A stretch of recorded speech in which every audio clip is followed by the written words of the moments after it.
esta nueva serie titulada Las iglesias del Apocalipsis. Abran sus Biblias, los que traen su Biblia, los que no traen su Biblia, siéntense junto a un cristiano. El libro del Apocalipsis, capítulo 1 y capítulo 2. Vamos a comenzar hoy con la iglesia de Éfeso, que desde luego se encuentra en el capítulo 2. El libro del Apocalipsis es un libro que cierra la profecía del Espíritu Santo en la Biblia. Es uno de los libros que contienen mucha más información acerca de cómo va a terminar la humanidad. Y cuando nosotros, aunque ya lo hemos estudiado versículo por versículo porque lo tenemos ya grabado, los que les interese, son 100 conferencias. Así que si a alguien le interesa estudiar todo el libro del Apocalipsis de versículo por versículo, tenemos ya las 100 conferencias a su disposición. Pero quiero enfocarme en desde otra perspectiva ahora, porque conforme nos vamos acercando al final de los tiempos, mientras más cerca estamos de la venida de Jesucristo, vamos a tener más luz. Dice la Biblia, el camino del justo es como la aurora, que va en aumento hasta que el día es perfecto. Tú te levantas en la mañana y ves cómo comienza a amanecer, hasta que resplandecientemente el sol ocupa casi todo el cielo. Y la Biblia compara las cosas naturales del mundo con las cosas espirituales. Y así debe ser tu vida y así debe ser mi vida también. Cada día debemos de tener más luz y más luz y más luz y más luz. Nadie puede decir que conoce a Dios si no está siendo cambiado. Nadie puede decir que eres la misma persona del año que entra y decirme que conoces a Dios porque te haces un mentiroso o una mentirosa. Si realmente estás caminando con Dios, no eres el mismo de hace 3 semanas, de hace 6 meses. Si dices que eres cristiano y eres la misma persona que cuando te convertiste, no es verdad que seas cristiano. Porque el conocimiento de Dios nos cambia. Nos tiene que transformar. Y si no estamos siendo transformados y cambiados de gloria en gloria en gloria, y no estamos cada vez siendo mejores esposos, mejores esposas, mejores hijos, mejores ciudadanos, etcétera, etcétera, mejores cristianos, no estamos creciendo, estamos estancados completamente. Así que esta es una de las evidencias más grandes que tenemos cuando realmente decimos que vamos de gloria en gloria y viendo la aurora de Dios poco a poco. Mientras más nos acercamos a la segunda venida de Jesucristo, Dios, el Espíritu Santo, nos va a revelar más secretos de su palabra. Entonces yo puedo enseñar el Apocalipsis, lo enseñé hace como 15, 20 años, lo volví a enseñar hace como 7, 8 años, y cada año, cada 3 o 4 meses podríamos decir que enseñamos algo. Y seguimos creciendo en el conocimiento de Dios, enseñamos cosas que creíamos que veíamos hace 6 meses y las comenzamos a ver ahorita. Yo recuerdo cuando el misionero que nos dio a Cristo, a mi hermano y a mí, nos dijo, lean el Evangelio de Juan, y así comenzamos con el Evangelio de Juan. Y me acuerdo que cada mes o cada 2 meses que leía Juan, siempre yo decía, es que esto no lo había visto, y ahora lo veo. Y pasaron 4 o 5 meses y volví a leer el capítulo 1 y volví otra vez a descubrir, es que este versículo ya lo leí, pero ahorita como que le entiendo más todavía. Y así es la palabra de Dios. Es maravillosa la Biblia. Cada vez que recurrimos a ella descubrimos cosas que creíamos que habíamos visto o leído, pero no habíamos enfocado claramente el entendimiento ni la sabiduría de Dios detrás de todas las cosas que Dios nos enseña en su palabra. El libro de Apocalipsis fue escrito 90 años después del primer siglo, o durante los primeros 90 años del primer siglo, por el apóstol Juan, cuando él se encontraba exiliado en la isla de Patmos, que es una isla que se encuentra geográficamente junto a Grecia, junto al mar Egeo. Cuando vayan ustedes a visitar Grecia o Italia en algún viaje o a Israel, vayan ustedes a la isla de Éfeso y ahí está todavía la tumba donde se supone que murió Juan y donde recibió esta visión de Dios. Y este libro del Apocalipsis, en el versículo 19 del capítulo 1, vemos que el Espíritu Santo lo divide de tres maneras. El Apocalipsis está dividido de tres maneras. Y le dice Cristo a Juan: escribe las cosas que has visto, tiempo presente, que se encuentran en el capítulo 1. Escribe las cosas que son, o sea, las iglesias, capítulo 2 y capítulo 3, que es lo que vamos a comenzar a estudiar profundamente esta mañana. Y en tercer lugar, y las que han de ser después de ¿qué cosa? De estas, o sea, después de las iglesias, que comienza el capítulo 4 hasta el capítulo 19. Entonces el capítulo 1 es lo que es, el capítulo 2 y 3 las cosas o el tiempo de la iglesia, y el capítulo 4 en adelante la iglesia ya no se encuentra. Y así comienza el capítulo 4, versículo 1. Oí una voz que me dijo: sube acá. Y vemos que es un tipo del arrebatamiento de la iglesia. Así que del capítulo 4 al capítulo 19 la iglesia ya no vuelve a aparecer en el libro del Apocalipsis, porque la iglesia no va a estar aquí en el tiempo de la gran tribulación. Gracias a Dios. Y cuando nosotros comenzamos a descubrir, como lo vamos a compartir en el desayuno, de que somos realmente la última generación, yo puedo estar seguro que tu vida no va a ser la misma. Cuando cobres conciencia que nos encontramos en la orillita de en cualquier momento el Señor viene por nosotros, tú vas a comenzar a cambiar tu manera de vivir, de pensar. Vas a tener que arreglar las cosas que tienes que arreglar lo más rápido posible para que seas digno de ser arrebatado. Y no creas que cuando oigas que millones de personas desaparecieron en el mundo, te quedes aquí y tu esposa ya no está aquí, o tu esposo, o tus papás, o tus hijos. Llegas a la iglesia y aquí ni pastores, ni casi no hay nadie de gente, y digas: fue verdad, ¿qué harías? ¿Qué harías? ¿Caerías llorando en el suelo aquí en medio de un pasillo en la iglesia a la que tú pertenezcas, jalándote los pelos y diciendo: Dios mío, pero ¿por qué no tomé en serio a Dios? ¿Por qué no realmente hice caso de las cosas que oí cada domingo o entre semana en los estudios bíblicos? ¿Por qué yo no pude realmente entender que con Dios no se juega? Y que estamos en tiempos en que Dios nos está con este libro anunciando: vengo pronto por ustedes. En el capítulo 2 ya se describen 7 iglesias. El número 7 en la Biblia es un número que se usa para la perfección, para lo que está completo. Porque en la Biblia hay lo que se llama la gematría.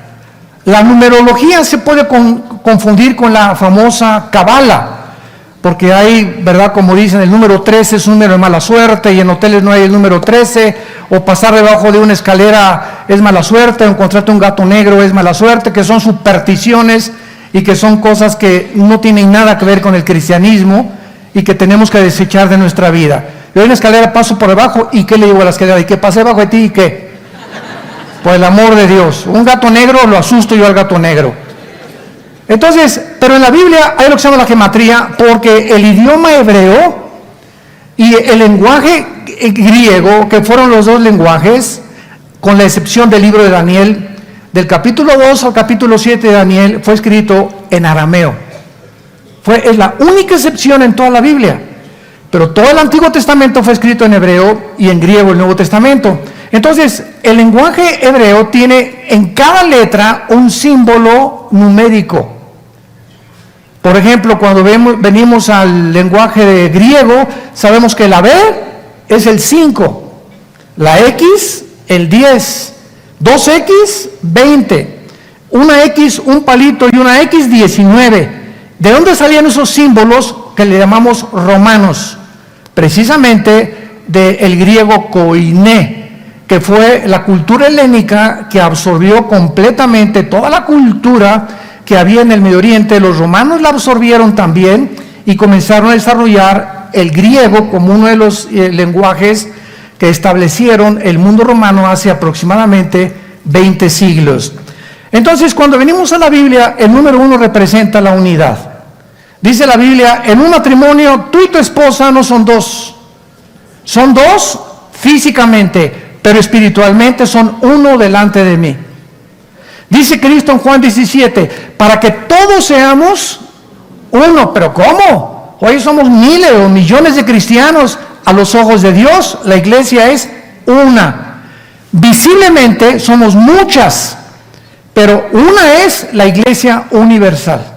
Entonces hay la iglesia universal invisible, que es la verdadera, y la iglesia visible, que es la que está en todas las iglesias del mundo entero, mezclada con cazacuatas, coralillos, cascabeles, lobos, alacranes. La iglesia visible, donde tú y yo estamos ahorita en esta mañana, estamos mezclados aquí. No todos los que estamos aquí somos cristianos, ni todos los que estamos aquí en esta mañana y en cualquier iglesia del mundo no es una iglesia pura. Siempre la iglesia visible crecerá mezclada con la cizaña. Siempre habrá cizaña en medio de nosotros. Pero la iglesia universal, la que es una delante de Dios, fue la que fue bautizada con el Espíritu Santo en el cuerpo de Cristo, al cual pertenecemos cuando nos identificamos con Él y le recibimos como Señor y como Salvador. El número 2 en la Biblia representa el testimonio. Cristo mandaba de 2 en 2 a sus discípulos a testificar. Y esto era para protegerse. Por ejemplo, hace muchos años había un gran predicador, David Wilkerson, que se acaba de matar hace un año más o menos, ahí en Texas precisamente.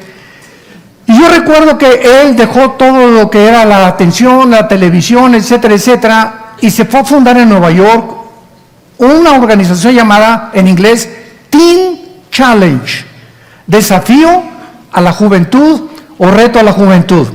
Él se hizo famoso porque él sacó de Nueva York, del Bronx de Nueva York, a un muchacho llamado, que comenzó era el jefe de los Mau Mau, y era uno de los muchachos más drogadictos y de los peores que había, y entonces sacó un libro que se llamó El filo de la navaja. Pero cuando comenzaron a ganar los drogadictos, comenzaron también a ganar a las prostitutas. Y entonces David Wilkerson rentó una camioneta y les prohibió a todos los cristianos que iban a testificar a las prostitutas de Nueva York que fueran solos. Entonces, ¿por qué? Porque si un cristiano solo habla con una prostituta, la carne, aguas, cuidado, no te confíes. Tú tratas de testificar. Por eso a los pastores yo les aconsejo, nunca un pastor le dé un testimonio o un consejo a una mujer joven. A las viejitas está bien.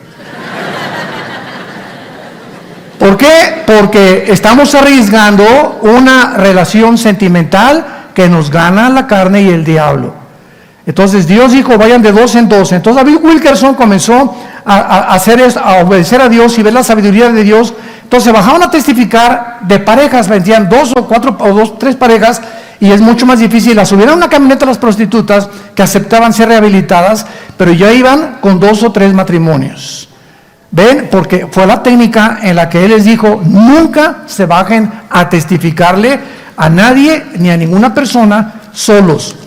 Que dice Judas, antes del Apocalipsis está el libro de Judas, y dice la Biblia en el versículo 23, a otros salven arrebatándolos del fuego, de otros tengan misericordia con amor, aborreciendo aún la ropa contaminada por su carne. O sea, dice la Biblia, no te acerques a cualquier persona a hablarle de Cristo si tú no estás bien fuerte en el Señor. Principalmente a los que son drogadictos o homosexuales o lesbianas o prostitutas, ¿verdad? ¿Por qué? Porque necesitas mucha fuerza interior, y si lo haces, trae un compañero o a tu esposa o alguien contigo. No confiemos en nuestra carne. como dice Filipenses capítulo 3. El número 3 en la Biblia significa la Trinidad. El Padre, el Hijo y el Espíritu Santo. Por eso Apocalipsis termina Satanás tratando de imitar la Trinidad. Acuérdense que en Isaías 14, del 12 al 14, Satanás dijo, quiero ser como Dios, alcanzar el trono de Dios. ¿Y cuál es el número de Satanás? ¿El 6? ¿6? 6, 3, la Trinidad. Y el 6, ¿a quién le pertenece? Al ser humano, porque en el sexto día fuimos creados. Entonces, cuando la Biblia dice que el número del anticristo va a ser el 666, vemos el número del hombre elevado a Dios. ¿Me están siguiendo? El hombre elevado a Dios, que fue la mentira que le dijo Satanás a Eva, serás como Dios, serán como dioses. El número 5 es el número de la gracia. Es el número de la gracia, el número 5. El número 6 es el número del hombre, el número 7 es el número perfecto. Ahora vean esto con cuidado. El número 6 en la Biblia es el número del ser humano. Y el ser humano con Cristo, ¿a dónde subimos? ¿A dónde? Camino a la perfección. Para estar completos. Un ser humano sin Cristo es un ser humano imperfecto. Es un ser humano que no conoce las cosas de Dios, no está consciente del mundo espiritual. Lo único que ve en el mundo es sexo, placeres, dinero, poder, popularidad. Es lo único que llena su mente y se muere a los 50, 60, 70 años de edad. Nunca conoció la luz. Nunca supo qué era la razón por la cual él había nacido. Nunca va a poder realmente, nació en tinieblas, vivió en tinieblas y morirá en tinieblas.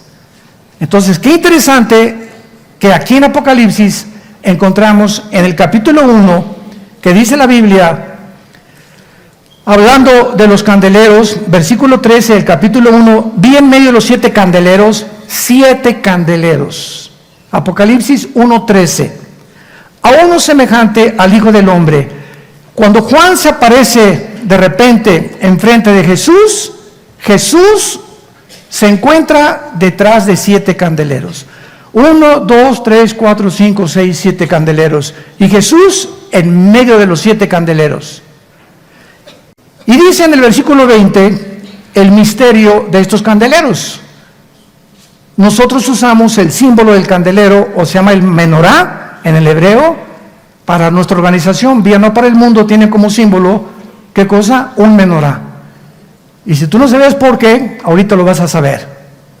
Dice el versículo 20, el misterio de las 7 estrellas que tenía en la mano derecha Cristo, y de los 7 candeleros de oro. Las 7 estrellas son los ángeles de los 7 iglesias, y los 7 candeleros que has visto, ¿qué cosa representan? La iglesia. Un candelero, ¿cuántas ramitas tiene? 7. ¿Cuál es el número del hombre? 7. Ok, pongan atención. El candelero tiene 7 ramitas, ¿ok? 3 a la izquierda y 3 a la derecha. ¿Y el del medio? Es Jesús. Es la iglesia con Jesús lo que nos lleva a la madurez. Para que no nos equivoquemos en los símbolos que aparecen como las cabezas y como los cuernos, etcétera, etcétera, que nos lo interpreta el libro de Daniel. Entonces, en la Biblia es como una tela donde todos los tejidos y los hilos se encuentran unos con otros y se forman unos con otros como un telar impresionante tejido por Dios, donde tenemos que encontrar, aquí hay un hilo suelto, tenemos que encontrar a cuál pertenecía para poder unirlo y no amarrarlo con otro hilo y hacer una herejía. Y es el problema de los cristianos nuevos o que quieren aspirar a un liderazgo espiritual y no tienen el conocimiento suficiente o los años suficientes en el estudio de la Biblia para atreverse a dirigir una iglesia o a tratar de enseñar la teología de los símbolos o de los libros proféticos de Dios. Muy bien, y así seguimos. El número 12, es el número del gobierno, por eso fueron 12 discípulos, 12 tribus de Israel. Entonces todo tiene la Biblia un significado, Y vamos pues a comenzar con la iglesia de Éfeso. La iglesia de Éfeso la fundó el apóstol Pablo en Hechos capítulo 20. Es la iglesia donde él pasó 3 años con ellos. Y recuerden ustedes que ahí en Hechos 20, cuando se va a la playa Pablo, van todos los cristianos detrás de él llorando. Oye Pablo, ¿cómo nos vas a dejar aquí? Y entonces Pablo les da los últimos consejos a esta iglesia y les dice: cuando yo me vaya van a entrar a la iglesia lobos, no conejitos ni venaditos. Van a entrar lobos a la iglesia. Sí, abran los oídos. Por lo tanto, les dice a los líderes: a ustedes los responsabilizo de todas estas ovejas para que cuiden la sana doctrina. Y los encomiendo, dice Pablo, la única forma en la que los cristianos pueden protegerse de las falsas doctrinas, los encomiendo a la palabra de la gracia, la cual es poderosa para darles herencia con todos los santificados. Entonces, la única forma de protegernos en el tiempo que estamos ahorita viviendo el cúmulo de herejías que están en el internet, en YouTube. Cada semana a nosotros me hablan y me dicen: oye Armando, apareció un nuevo sitio con tu nombre pidiendo dinero. Virgen de la Macarena. Por lo menos 2-3 veces al mes que hay un Facebook, y no nos cansamos de decirles: por favor, cuando vengan al Facebook, vean la página oficial que tenemos. Pero no se imaginan la cantidad de piratería que existe. Esta es una semana, encontramos un Facebook que están pidiendo en mi nombre dinero, imagínense nada más. Y ahí van los cristianos y mandan sus ofrendas y se las estás mandando, ¿verdad? Ya sabes a quién, a los hijos de Moloco. Bueno, entonces esto es importante como tener como una base para poder comenzar a entender la iglesia de Éfeso. La iglesia de Éfeso se fue Pablo y después quedó Timoteo al frente de esta iglesia de Éfeso. Así que cuando Juan escribe esta carta, tenía 90 años de edad ya el apóstol Juan. Ya había habido 3 pastores, también estuvo Apolos y Aquila, mucho tiempo en Éfeso. Ya había habido pastores, Pablo, Timoteo, habían tenido muy buenos pastores para que fuera una iglesia ardiente en el Señor. Pero vamos a descubrir en esta iglesia, que es la primera que nos describe el Espíritu Santo, verdades profundísimas que nos hablan de cómo es realmente el servicio a Dios. Porque de las 7 iglesias que se mencionan en el capítulo 2 y 3 de Apocalipsis, 5 son llamadas a que se arrepientan. 5 iglesias de las 7, Dios les dice: arrepiéntanse. La pregunta es: ¿por qué? ¿Cómo que arrepiéntanse? ¿Qué tan mal estaban? Es un símbolo profético que el Espíritu Santo nos muestra, como dijo Jesucristo: cuando venga el Hijo del Hombre, ¿hallará fe? ¿Cómo es la condición de la iglesia cuando venga Jesucristo? Exactamente como lo vamos a ver en la última iglesia, que es la de Laodicea, que es la iglesia mundana, herética y llena de barbaridades. Escribe el ángel en la iglesia de Éfeso, capítulo 2 de Apocalipsis, versículo 1. El que tiene las 7 estrellas en su diestra, el que anda en medio de los 7 candeleros, dice esto. Vamos a comenzar rápidamente. Cuando hablamos que la carta se les manda a ángeles, no son a ángeles espirituales.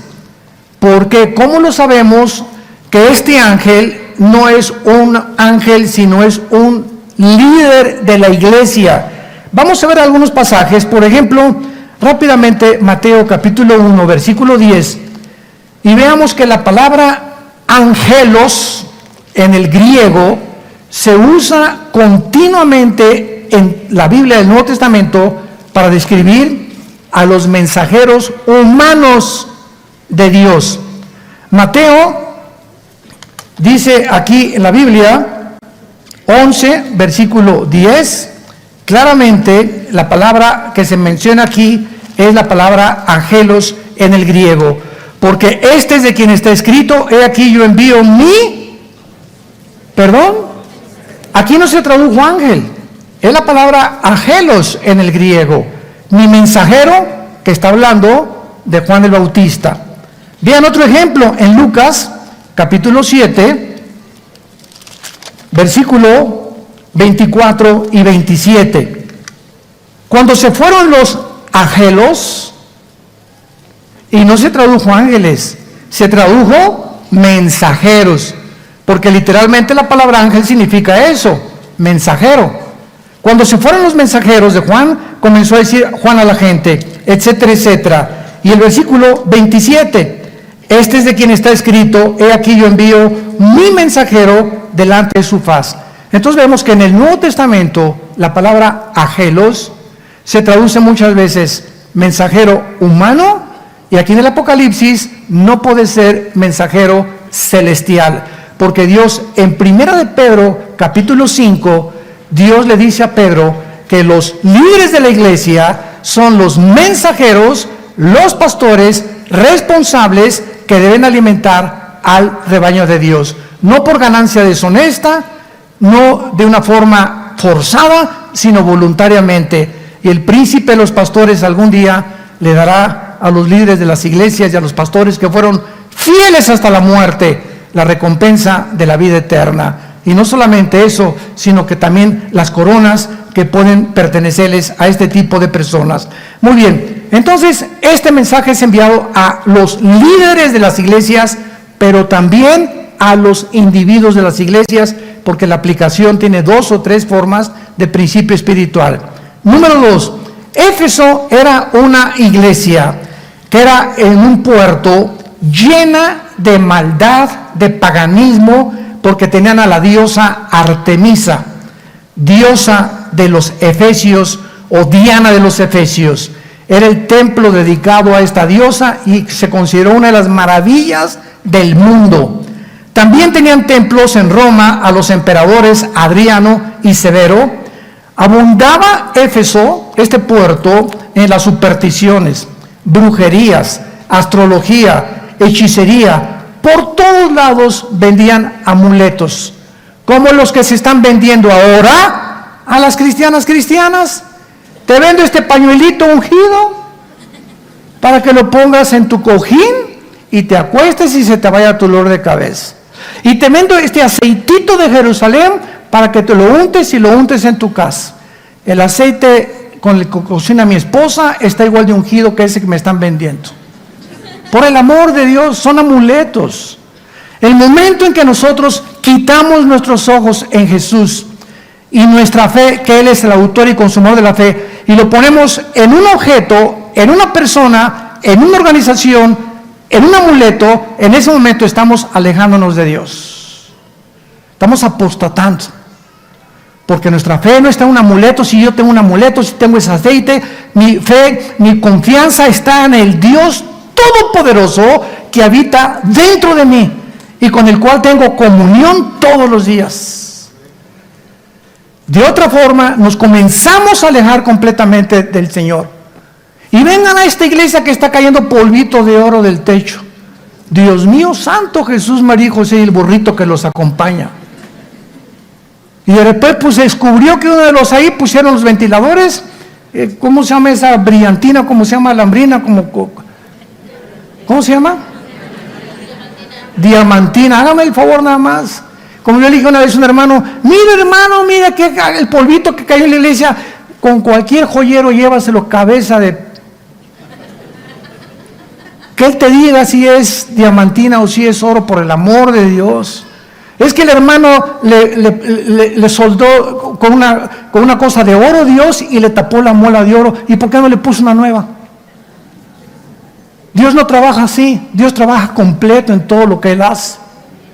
Entonces estamos en un tiempo, hermanos, en el que de veras, como les dije al principio, tenemos que ya levantar los ojos y tomar en serio a Dios y tomar en cuenta su palabra.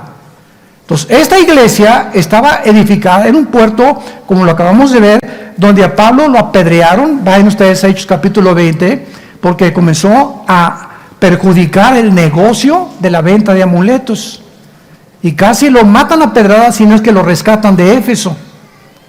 Ahora, muy bien, observamos varias cosas en el versículo 1.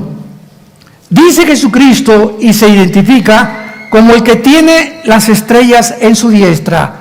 Los líderes de las iglesias no son colocados por institutos bíblicos ni por seminarios teológicos. Los líderes de las iglesias son llamados y son escogidos por Dios. Yo no estoy diciendo que no te prepares porque un seminario teológico no se debe preparar e instituto bíblico.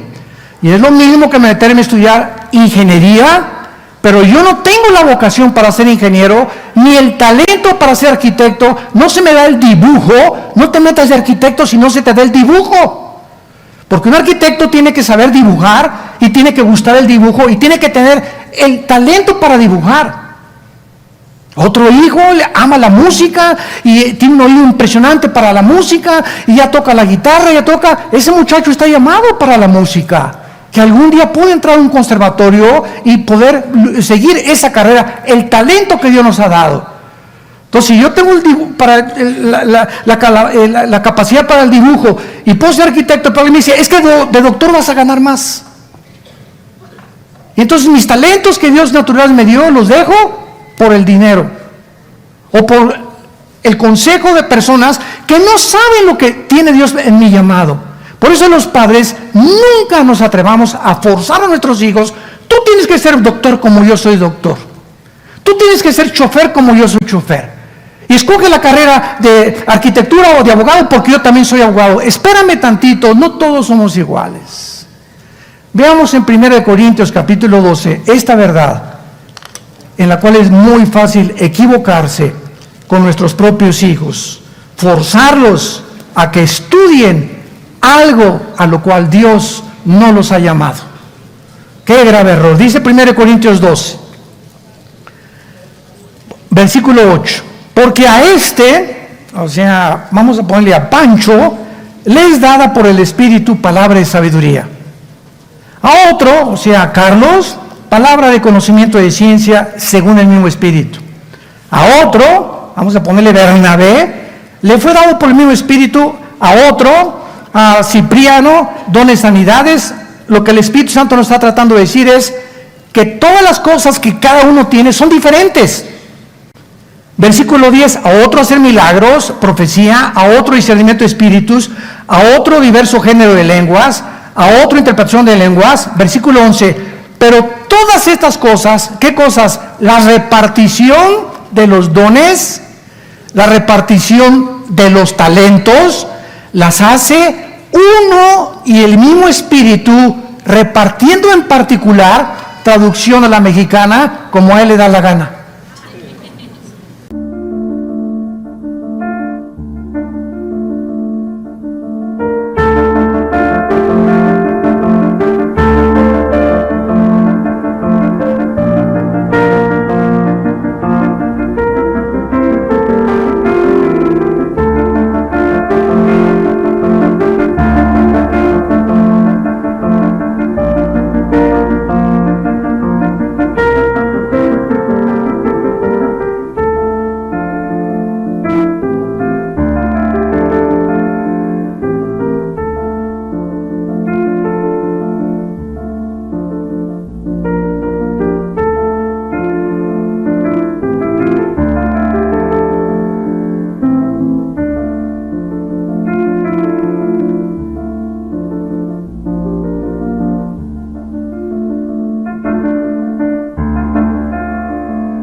Escoges hablar en lenguas. No te atrevas a ponerle a alguien la mano, porque en el libro de los Hechos pasó que es un libro narrativo que narra la transición entre el judaísmo y el cristianismo, que tenía que haber estas señales, porque en el Nuevo Testamento se explica qué pasó en el libro de los Hechos. Voy a ponerte las manos. ¿Sabes una cosa? Si Dios no me dio lenguas, aunque hable y trate de hacer lo que lo quieras, no es para mí ese don. Dios te lo dio a ti, guárdalo para ti. No trates de imponer a otros lo que Dios te dio a ti, porque todos somos diferentes delante de Dios. No tratemos de caer en esa trampa tan grande en el cristianismo. Yo hace 25, 30 años me acuerdo cuando llegaba a iglesias, pásenle aquí los que quieren hablar en lenguas. Oye, espérame tantito, si no eres el Espíritu Santo. Hágame el favor nada más. O pásenle aquí a recibir el bautismo del Espíritu Santo. Oye, si hay alguien que pasa y no ha sido bautizado con el Espíritu Santo, no es cristiano. No hay entre los cristianos, los que son cristianos, pero no tienen el bautismo del Espíritu Santo, porque si le falta el bautismo del Espíritu Santo es la iniciación y el paso principal para pertenecer al cuerpo de Jesucristo. 1 Corintios 12, 13. Y a todos se nos dio a beber del mismo Espíritu y todos fuimos bautizados por el mismo Espíritu. Pero hemos llegado a hacer tantas barbaridades en las iglesias y se han aceptado como si fueran verdad, porque no se ha checado y rechecado en la Biblia que lo que estamos enseñando es tradiciones que entraron hace 40 años, los 70s y los 80s, y no hemos corroborado que la Biblia enseñe eso. Entonces, así pasa con todas las cosas.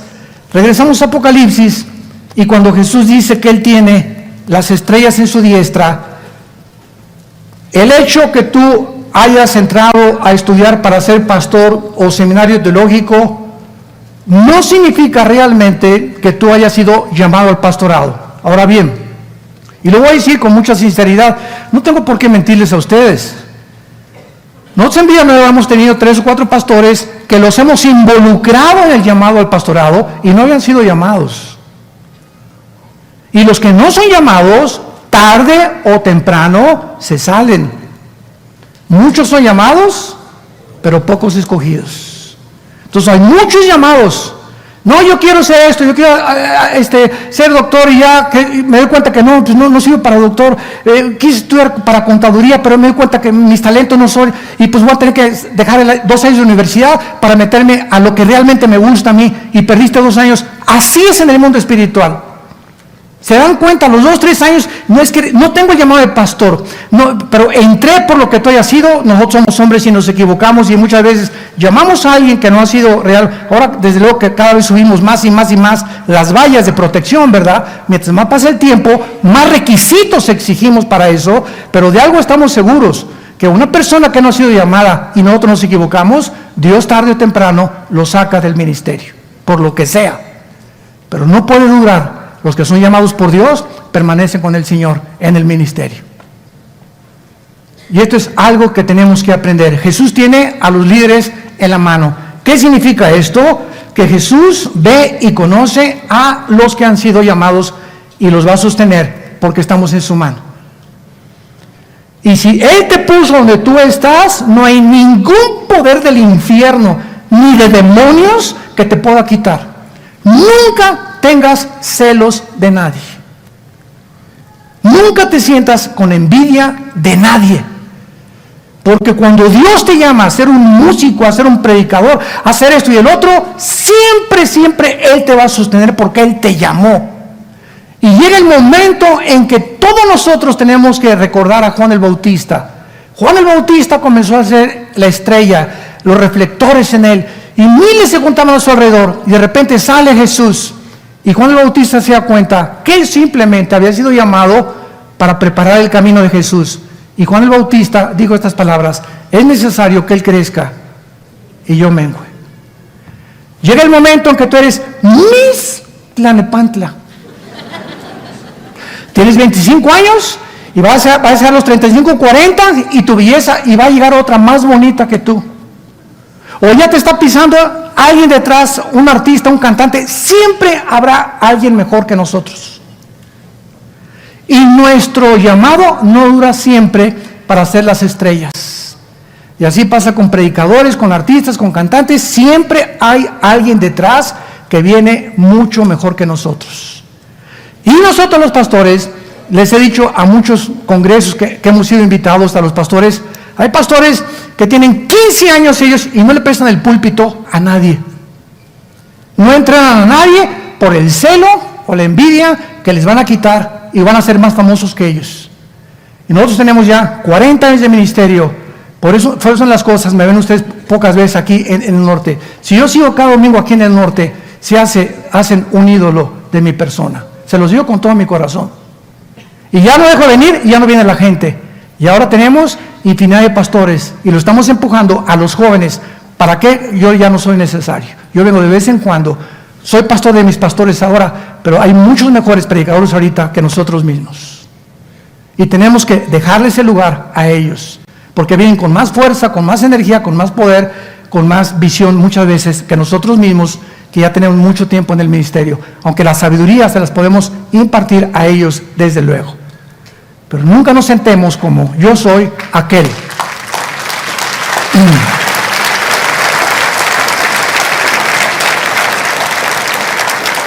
Estamos para empujar a los jóvenes, para promover a los jóvenes, para empujarlos. Súbete, tú puedes. Y cada vez nosotros irnos menos y menos y menos y menos, si queremos seguir a Jesús. Y en segundo lugar, ¿verdad? Esto que hablamos, Jesús, cuando dice yo tengo las 7 estrellas, Él nos está diciendo que Él no tiene preferencia por ninguna denominación, porque no hay barreras en el cuerpo de Cristo. En el cristianismo hay nazarenos, presbiterianos, bautistas, pentecostales, carismáticos. Cuando nos preguntan, ¿y ustedes qué denominación son en Vida Nueva? No tenemos ninguna denominación, somos una organización cristiana evangélica, porque la palabra evangélica se adoptó desde 1940-45 en Suiza, cuando se hizo la votación para determinar quiénes eran los cristianos evangélicos, a diferencia de los mormones, a diferencia de los testigos de Jehová, a diferencia de los adventistas, que ya no forman parte del cristianismo, sino de grupos sectarios. ¿Por qué se llaman sectarios? Porque estos grupos que acabo de mencionar no creen que Jesús es Dios, creen que la salvación es por las obras, los cuales los hace inmediatamente apartados del evangelio puro de la gracia de Jesucristo. En el libro de Gálatas 1, capítulo 1, versículos 6 al 8, cualquiera que predique otro evangelio que no sea este, no es el evangelio que Cristo nos enseñó. Entonces no importa si es presbiteriano, es mi hermano, nazareno es mi hermano, amistad cristiana eres mi hermano, bautista eres mi hermano. Pues los bautistas le ponen más énfasis a alguna cosa, al evangelismo. Los presbiterianos tienen la iglesia, la teología de la reforma. ¿Qué significa esto? Que ellos creen que Israel ya no forma parte del plan de Dios. Los dispensacionalistas, dispensacionalismo al cual nosotros pertenecemos, es la teología que enseña que Israel, Dios no ha acabado con ellos, que viene otra vez en la tribulación a terminar el plan con ellos, y la semana 70 de Daniel. Los pentecostales le ponen énfasis increíble a las lenguas, ¿verdad? Y se tiran al suelo y lloran, etcétera, etcétera. Cada quien en la forma en la que se expresan en la alabanza, otros gritan, otros se jalan los pelos, otros comienzan a temblar así como alambres eléctricos. Hay muchas formas de expresarnos de unas cosas, pero lo que no hay que olvidar es que todos ellos son nuestros hermanos. Nunca hablar ni creernos nosotros superiores a nadie, porque no lo somos. Estamos en Cristo. Entonces, mi hermano pentecostal los amo y me invitan a predicar y no me meto mucho en lo que ellos no quieren que yo predique. Voy con el bautista, ¿verdad? Con el presbiteriano, y somos hermanos, ante todo el amor. Tú puedes ser un gran teólogo y ser un fariseo, porque cuando hay un conocimiento sin amor, envanece. El amor edifica. Y Dios anhela que seamos uno. No importa el nombre que tengamos, mientras creamos que la salvación es por la gracia y no por las obras, por la sangre de Cristo que Él resucitó, que viene pronto, eres mi hermano. El título que tú te pongas en la botella no me importa. Dios ve el contenido de la botella, no la etiqueta. Así que cuando venga Cristo no va a decir, los tatuados a un lado, los que no se tatuaron, vénganse conmigo. Si dice bautista, no te los vais a llevar, ¿eh? Presbiteriano no, eso es peor. No, cuando venga Cristo no va a haber ningún título, va a venir por lo que tenemos dentro, el Espíritu Santo. Y si tienes al Espíritu Santo, llámate como te llames, eres mi hermano en Cristo, te necesito, tú me necesitas a mí, y necesitamos caminar juntos de la mano, siempre prevaleciendo el amor, el compañerismo y la fidelidad de unos con otros, para que seamos llamados hijos e hijas del Dios Altísimo. Amén. A continuación vemos también lo más importante de este mensaje. Versículo 2. Yo conozco tus obras. O sea, Jesús conoce desde hoy en la mañana cuántos cafés te tomaste, qué música escuchaste, qué hiciste después de lavarte los dientes. Nos conoce, lee el Salmo 139, pero como haz de cuenta que estamos monitoreados las 24 horas, Dios sabe todo lo que pensamos, dijimos e hacemos todos los días de nuestra vida.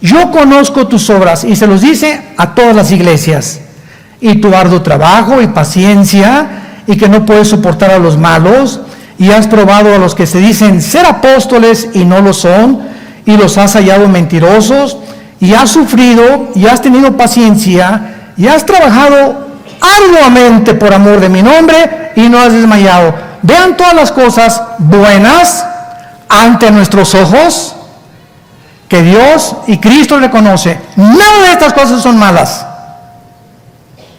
Pero de repente Jesús les dice, todas estas cosas que hiciste son muy buenas y las reconozco. Pero ¿sabes una cosa? Las echaste a perder porque perdiste tu comunión conmigo. Tengo contra ti que has perdido tu primer amor. En otras palabras, podemos hacer todas estas cosas que acaba de mencionar Jesucristo sin que realmente tengamos una comunión con Él. Esto es increíble. ¿De qué forma tan increíble es la carne consagrada? Si vemos a los gurús allá en el Himalaya y a todos los que se rapan el pelo, nos ganan porque se aislaron, nunca van a la discoteca, nunca ven la serie de Luis Miguel en Netflix, ni del Chapo tampoco, no toman alcohol, no toman café. Si se trata de realmente jamás haber hecho nada, no tienen oportunidad de ver a ninguna mujer tampoco, porque allá están en un convento encerrados, nos ganan a nosotros. Los mormones ni café toman, nos ganan también, ni café toman. Los que se encierran en los conventos, ahí están guardados, no van a discoteca, no van a ningún lado, nos ganan a todos los cristianos. Porque si se trata de ver, cuando venga Jesús, qué obras hicimos, ellos están completamente arriba de nosotros. Sin embargo, ¿cuál es la diferencia? La diferencia está en que tú puedes hacer todas estas cosas, encerrarte en un convento, irte a los Himalayas, hacer buenas obras ya siendo cristiano, en la energía de la carne y no en la energía del Espíritu. Todo esto lo hiciste como fruto tuyo, porque tú lo puedes hacer. Vuelvo a repetir, es increíble la religiosidad que ya traemos nosotros en la naturaleza humana. Sin que el Espíritu Santo tenga nada que ver, puedo repartir folletos, puedo repartir volantes, puedo barrer la iglesia, puedo decir que soy celoso de Cristo y puedo tener celo de la doctrina, etcétera, etcétera, en el poder de mi carne. Increíble. Y con la visión de rayos X que tiene Jesucristo, les dice, todas estas cosas ustedes las hicieron porque han comido del árbol de la ciencia del bien y del mal. ¿Se acuerdan de Génesis capítulo 2? Eva y Adán, vamos entendiendo cada vez la Biblia, no coman de ese árbol. Es el árbol del mal, ¿verdad? Óyeme bien, Adán. ¿Ese árbol es del bien? ¿Del bien? ¿Sí? Tof es la palabra hebrea. Ra. La palabra para mal, R-A, ra. Tov y Ra, el bien y el mal, están en un fruto. Y si tú comes de ese fruto, tú vas a comenzar a decidir por ti mismo, Adán y Eva, qué es bueno y qué es malo. Y yo no quiero que ustedes decidan lo que es bueno y qué es malo, porque yo soy el legislador de la moral. Yo soy el que doy los mandamientos, yo soy el que decido lo que es bueno y lo que es malo. No a los ojos de ustedes, ni de la psiquiatría, ni de la arqueología, ni de la antropología, ni de la psicología, ni de nadie. Ningún ser humano puede decir para qué sirve el sexo más que Dios. ¿Cuándo debe ser usado el sexo más que Dios? ¿Qué es el matrimonio más que Dios? ¿Qué es la familia más que Dios? Todos los demás son charlatanes, porque Él es la autoridad y Él lo estableció en su palabra. Entonces, cuando tú haces muchas cosas buenas o son buenas, se echan a perder, porque el fruto dentro de ti no era tu amor con Cristo todos los días. Y dice Gálatas capítulo 5, el fruto, ¿qué dice a continuación? ¿De quién es el fruto? No es de nosotros. El fruto que producimos, amor, gozo, paz, paciencia, tiene que ser el resultado de mi comunión diaria, abrazado a la vid, chupando lo que Dios me da a través de su palabra, y ya que todas las mañanas tengo mi devocional con Cristo y mi relación con Cristo, y entiendo que eso es el cristianismo, mi comunión diaria con Él, lo que yo haga será el fruto de mi comunión en la mañana con Él. Pero si dejo de tener comunión con Jesús 1 o 2 semanas y hago muchas cosas buenas, se echan a perder porque no son del Espíritu. ¿Me van siguiendo? Tenemos que aprender a diferenciar. Dios ve los motivos. ¿Cuántos pastores vienen a creerse pastores con motivos equivocados? ¿Por un sueldo? Porque no les fue bien su profesión, etcétera, etcétera.